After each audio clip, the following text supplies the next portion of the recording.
हार्दिक अभिनंदन है, क्योंकि हम अपने रिश्तेदारों को तो जानते हैं,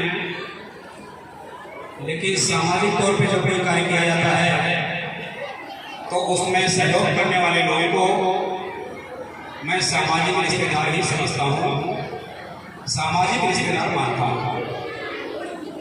क्योंकि अक्सर मैं लोगों को दो शब्दों में भेद बताता रहता हूँ, दोस्ती और रिश्तेदारी। दोस्ती आपकी बहुत गाढ़ी हो सकती है, रिश्तेदारी उतना गाढ़ा नहीं भी हो सकता है, लेकिन जो अजर और अमर रिश्ता होता है वो रिश्तेदारी होती है। तो इस धार्मिक केंद्र में आज जो महापर्व मनाया जा रहा है, इसका इतिहास लगभग सभी लोग मोबाइल के माध्यम से, पंपलेट के माध्यम से, यूट्यूब के माध्यम से जान चुके हैं।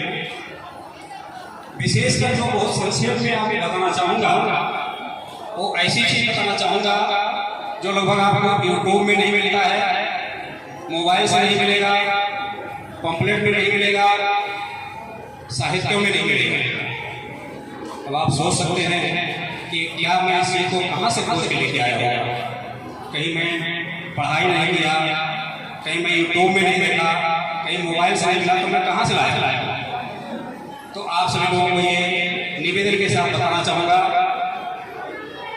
इस धम्म क्रांति स्थली के संस्थापक निर्माणकर्ता स्मृति शेष श्रद्धेय आरवी कृष्ण जी के द्वारा बताई गई बातों को, उनके द्वारा दिए गए अनुभव को, उनके शब्दों को सुनकर सीखी गई बातों को मैं आपको बताना चाहूँगा। यह पर्व तब से यह बौद्ध पर्व के रूप में विश्व में मनाया जाता है। सर्वप्रथम धम्म क्रांति महाकाल भगवान बुद्ध के द्वारा ऋषि पत्तन सारनाथ उत्तर प्रदेश में किया गया था। उसके बाद दूसरी धम्म क्रांति चक्रवर्ती प्रियदर्शी सम्राट अशोक के द्वारा किया गया, और तीसरी और अंतिम धम्म क्रांति विश्व रत्न परम पूज्य बोधिसत्व बाबा साहब डॉक्टर B.R. अम्बेडकर जी के द्वारा नागपुर में वर्ष 1956 में किया गया। इसके बाद में धम्म क्रांति करना है कि नहीं करना है, वो आप लोगों को सोचना है। इसके बाद धम्म क्रांति होना चाहिए कि नहीं होना चाहिए, हम लोगों को सोचना है। अगर 3 धम्म क्रांति हो गई है, जिसकी वजह से भारत इतना पीछे हो गया है बाकी देशों से, तो अगर समय समय पर धम्म क्रांति नहीं होगा तो हमारा देश कितना पीछे हो जाएगा, ये आप लोग सोचिए।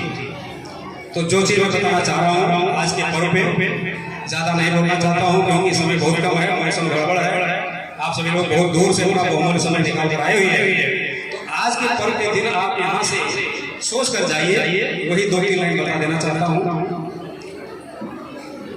एक तो अगर हम जय भीम को बुद्धाय कहते हैं तो कभी भी बाबा साहब डॉक्टर अम्बेडकर को भारत रत्न मत कहिएगा।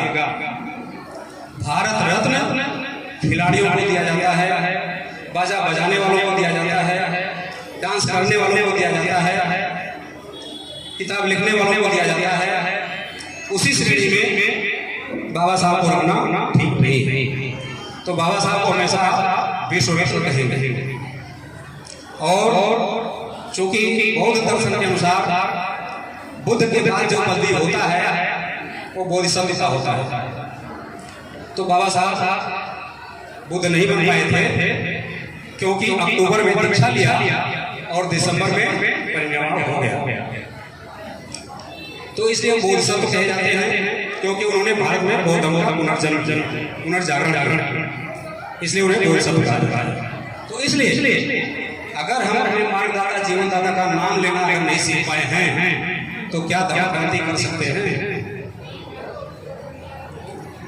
तो इसलिए आज के दिन इतना आप सीख के जाइएगा, ये बातें लेके जाइएगा, इसे मानेंगे नहीं मानेंगे आपको सोचना है।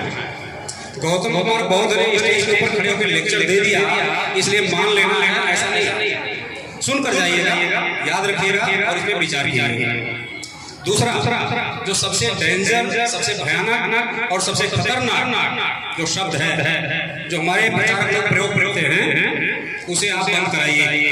प्रचारकों से निवेदन कीजिए कि ऐसे शब्दों का प्रयोग ना करें, अन्यथा मुझे जो है उन लोगों का लिस्ट बना के और लोगों के सामने रखना पड़ेगा कि इन्होंने पीएचडी किया है, ये डॉक्टर है, ये इंजीनियर है, ये उद्योगपति है हमारे समाज और उन शब्दों का प्रयोग करते हैं जिससे समाज का पतन होना। वो शब्द याद कर लीजिए, चमार, हरिजन और दलित। इन शब्दों का प्रयोग बंद कीजिए। अगर आप जब भी कहते हैं, अगर आप बाबा साहब का माल्यार्पण करते हैं, अगर आप उन्हें फूल डालते हैं, उन्हें अपना जीवनदाता मार्गदाता मानते हैं, तो उन शब्दों का प्रयोग कर कीजिए, उन स्थलों का प्रयोग कर कीजिए, उन त्योहारों का प्रयोग कर कीजिए, उन संस्कारों का प्रयोग बंद कीजिए जिससे बहुजन कल्याण का पतन होने वाला है। ये मेरे समाज के उपासक नहीं बोलता हूँ, ये मैं समाज के कार्यकर्ता, प्रचारक, लेखक, आचार्य इन लोगों से मेरा निवेदन कि बाबा साहब को भारत ना कहें, चमार, हरिजन और दलित शब्द का प्रयोग ना करें, क्योंकि ये हमारे समाज को पतन की ओर ले जाएगा। इसके बाद तीसरी चीज जो आपको करना है ना, ये तो मैंने बोलने की भाषा बताई, क्योंकि बोलने से हर प्राणी पहचाना जाता है। बोलने से आप बिल्ली को पहचानते हैं, बोलने से आप कुत्ता को पहचानते हैं, बोलने से, बोली से, आवाज से आप चीता को, शेर को पहचानते हैं। तो हमारी आवाज कैसी होनी चाहिए, हमारी बोली कैसी होनी चाहिए? बिल्ली और कुत्ते जैसा या चीता और शेर जैसा? ये आपको सोचना, मुझे नहीं कहना। मैं मेरी तरफ से मेरी बात को बता रहा हूँ, आपको सोचना है कि आपकी आवाज कैसी होनी है। इसके बाद जो आपको करना है वो बता रहा हूँ। आप जितनी जगह पे आपका परिचय है, आप जहाँ रहते हैं, जहाँ आपका गांव है, जहाँ आप नौकरी करते हैं, जहाँ आपके रिश्तेदार रहते हैं, सभी जगह पे कोशिश कीजिए कि अम्बेडकर पार्क, सभा भवन, सामाजिक हाल, बुद्ध विहार, इसी चीज का निर्माण कराया जाए। क्योंकि जब निर्माण होगा तो लोग वहाँ बैठना आरंभ करेंगे, कुछ कहना चालू करेंगे, कुछ लोग सुनना चालू करेंगे। और जब कहना और सुनना चालू होगा, जब कई लोग कहते हैं ना आपस में, जैसे कोई बातचीत होगी किसी से, तो लोग कहते हैं क्या हुआ भाई आज क्या वो नाराज चल रहे, तो कहते हैं हमारी कहा सुनी हो गई। अब कहा सुनी कई प्रकार का होता है। एक कहा सुनी होता है जो नुकसान करता है, और एक कहा सुनी होता है जो फायदा करता है। तो आपस में जब हमारा एक केंद्र बन जाएगा तो हमारा कहा सुनी, कहना सुनना चालू हो जाएगा, उसके बाद ही कोई रिजल्ट बन सकता। तो आज के इस महापर्व को याद करते हुए आप सभी लोग बहुमूल्य समय निकाल आए हैं और इस बिहार के निर्माण करता, समाज सुधार समिति के संस्थापक सम्माननीय स्मृति से श्रद्धेय अरविंद कृष्ण जी की कारवां को आगे बढ़ाने का जो आप लोगों के अंदर ललक और उत्सुकता और रुचि मुझे दिखाई पड़ रही है, उससे मैं बहुत खुश हूँ और आप लोगों को बार-बार अभिनंदन करता हूँ, धन्यवाद देता हूँ, साधुवाद देता हूँ कि जो है आप इस चीज को जो यहाँ पे आरंभ किया गया है उसे बढ़ाने की कोशिश कर रहे हैं। और आगे की सूचनाएं जो कि आने वाले 28 नवंबर को बहुत ही बड़ा कार्यक्रम, बहुत ही महत्वपूर्ण कार्यक्रम यहाँ होने वाला है, उसके बारे में संस्था के संचालक आपको बताएंगे। हमारी बात में कोई त्रुटि रही हो तो कृपया मुझे मेरे पास तक पहुंचाने की कोशिश कीजिएगा, ताकि उसमें सुधार करके मैं समाज समिति का एक कार्यकर्ता बन सकूं। नमो बुद्धाय, जय भीम।